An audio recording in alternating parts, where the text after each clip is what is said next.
जय हिंद दोस्तों।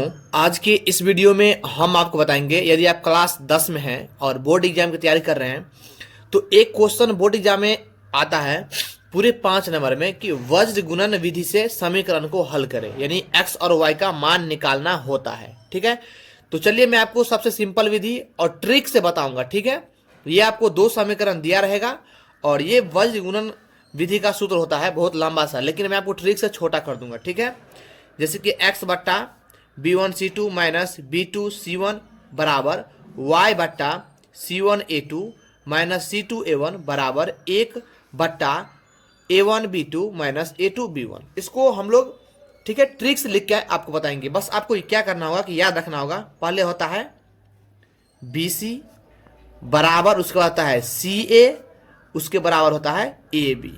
ये आपको ट्रिक याद रखना होगा। ठीक है, आसानी से आप बनाएं और इसके ऊपर लिख देना है आपको x, इसके ऊपर लिख देना है आपको y, इसके ऊपर लिख देना है आपको 1।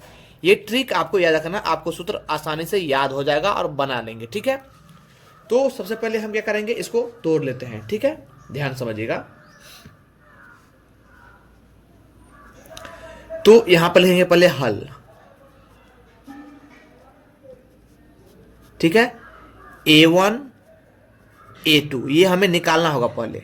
ठीक है, इस प्रकार से b1 b2, ठीक, उसके बाद c1 c2। a1 हमारा हो जाएगा x से पहले वाला a1 हो जाएगा, a2 हो जाएगा ये x वाले यानी 3 हो जाएगा। ठीक है, a1 a2 x वाला होता है, b1 b2 y वाला होता है, c1 c2 अचर पद जिसमें x y कुछ नहीं लगा रहता है। ठीक है, ध्यान समझिएगा। तो हमारा b1 हो जाएगा y से पहले कोई संख्या नहीं है तो समझिए 1 है। ठीक है, y2 2 है। ठीक है, अब देखिए c1 -5 हो जाएगा, c2 -8 हो जाएगा। अब हम क्या करेंगे, ध्यान समझिएगा। यहां पर लिखेंगे a1, ध्यान समझिएगा, a1 बट्टा a2। ठीक है,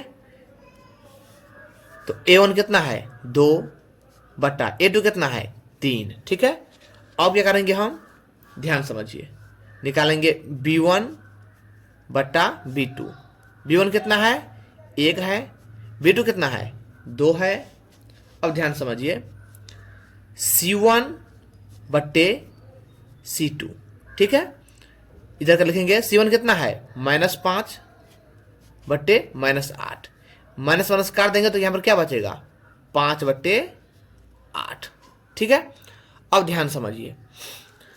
अब देखिए यहां पर a1 बट्टा a2 बराबर, देखिए इसके बराबर ये नहीं है, यानी a1 बट्टा a2 बराबर b1 बट्टा नहीं है, यानी 2/3 है। यहां पर 2/3 है नहीं है, यानी दोनों अलग अलग है। तो यहां पर लिखेंगे हम a1 बट्टा a2 बराबर नहीं है b1 बट्टा b2, और यही बराबर नहीं है तो यहां पर आपको लिखने की आवश्यकता नहीं है कि बराबर c1 बटा c2 नहीं है, आपको यहीं पर छोड़ देना है। ठीक है, तो ये हो जाएगा आपका, इसका ध्यान समझिएगा, इसका हो जाएगा अद्वितीय हल। लिखेंगे इसलिए दिए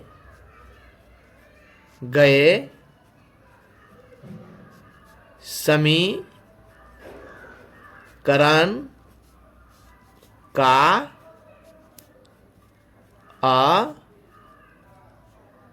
अद्वितीय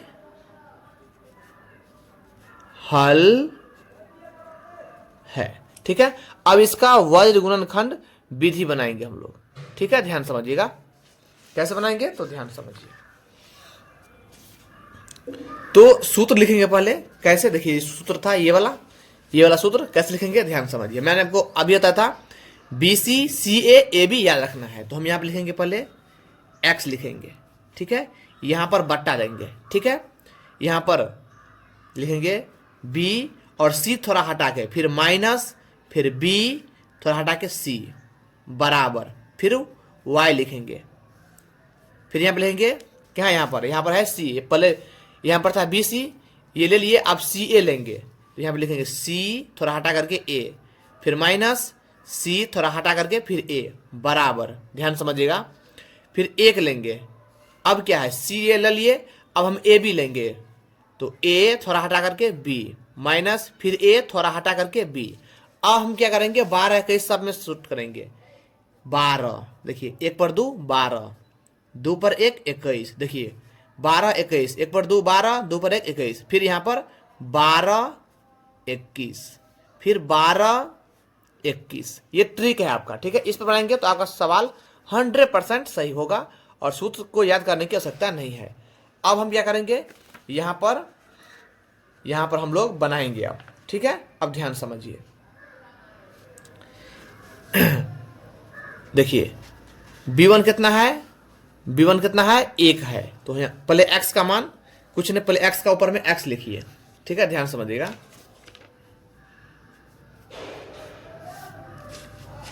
देखिए यहां पर है b1 c2, b1 कितना है, 1 है।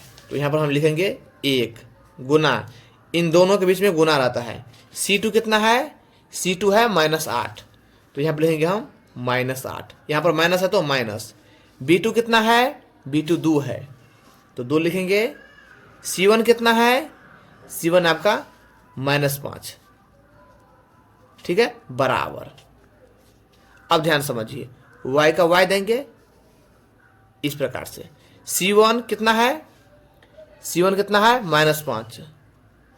-5 गुने a2 कितना है, a2 है 2, सॉरी मैं बताऊंगा a2 3 है, a2 3 है, ठीक है, माइनस c2 कितना है, -8,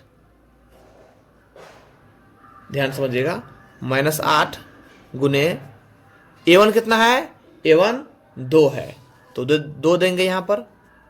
अब ध्यान समझिए, फिर 1 देंगे। a1 कितना है, a1 2 है, a1 2 है, तो 2 देंगे गुने b2 कितना है, 2 है, तो 2 दीजिए यहां पर, माइनस a2 कितना है, 3 है, तो 3 दीजिए गुने b1 कितना है, b1 1 है। अब यहां पर हम ये करेंगे, ध्यान समझिएगा, अब यहां पर सॉल्व करेंगे हम, ठीक है। ध्यान समझिए, x -8 को 1 से गुना करेंगे तो ये -8 आ जाएगा, ठीक है। माइनस यहां पर, तो यहां पर माइनस और माइनस क्या हो जाएगा, प्लस, और 5 दूना 10 हो जाएगा, ठीक है। ध्यान समझिए, फिर y देंगे यहां पर, -5 को 3 से गुना करेंगे तो ये माइनस का 15 आ जाएगा, माइनस और माइनस प्लस हो जाएगा और 8 दूना 16 आ जाएगा, ठीक है। ध्यान समझिए, 1 का 1 देंगे, ठीक है, 2 दूनी 4, 3 एकान 3 माइनस देकर, ठीक है। अब ध्यान समझिए, फिर यहां पर एक स्टेप कर लेते हैं। यहां पर x -8 प्लस 10 यानी प्लस का 2 आ जाएगा, y बट्टे माइनस का 15 प्लस का 16 यानी 1 आ जाएगा, ठीक है।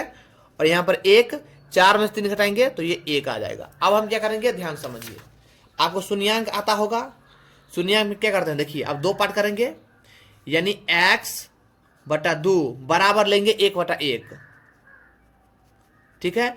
y बटा 1 इसके बराबर भी 1 लेंगे, 1/1, यानी इसके बराबर भी 1/1 लेंगे और इसके बराबर भी 1/1 लेंगे, ठीक है। अब हम तोड़ेंगे इसको, कैसे, ध्यान समझिए, कोना कोनी गुना कर लीजिए, इसको इससे, इसको इससे। x को 1 से गुना करेंगे तो x आ जाएगा, 2 को 1 से गुना करेंगे तो 2 आ जाएगा, ठीक है।